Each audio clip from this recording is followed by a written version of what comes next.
మీ business ఏదైనా మీ ఊర్లో promotion చేయాలంటే అది సుమన్ టీవీతోనే సాధ్యం. ఇప్పుడే సంప్రదించండి. Hi hello welcome to Suman TV.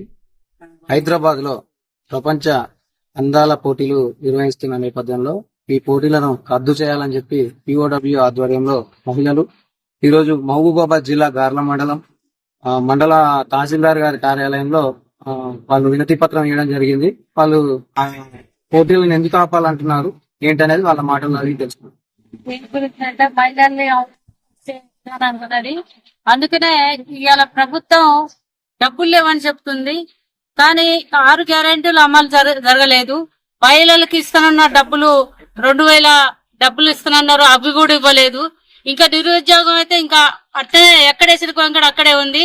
వాళ్ళ చదువుకొని పట్టాలు పట్టుకొని వాళ్ళ రోడ్ల పంట తిరిగే పరిస్థితి ఉన్నది. అందుకనే ఏది కూడా ఇవాళ గవర్నమెంట్ ఏదైనా అమలు చేసిందంటే ఒక్కటి కూడా చేయలేదు. ఒక ఉచిత బస్సులని ఆ బస్సుల పేరుతోని ఆ బస్సులు కూడా ఎక్కువ లేక బస్ స్టాండ్ లో చాలా మంది కూడా ఇబ్బందులు పడే పరిస్థితి ఉంది. ఇలా మహిళలకు ఉచిత బస్సు ఇచ్చినామని చెప్తున్న గవర్నమెంట్ బస్సులు ఎక్కువ పెంచకపోగా ఇవాళ చాలా పల్లెటూరులో బస్సులు పోవట్లేదు. అంత ముందుగా మరి ఛార్జీలు ఇచ్చినప్పుడు పోయిన బస్సులు ఇప్పుడు బస్సులు కూడా లేవు. ఇలాంటి ఎన్నో కోకోలలు ఎన్నో ఉన్నాయి, కానీ ప్రభుత్వం ఏమాత్రం కూడా చిత్తశుద్ధి లేదు.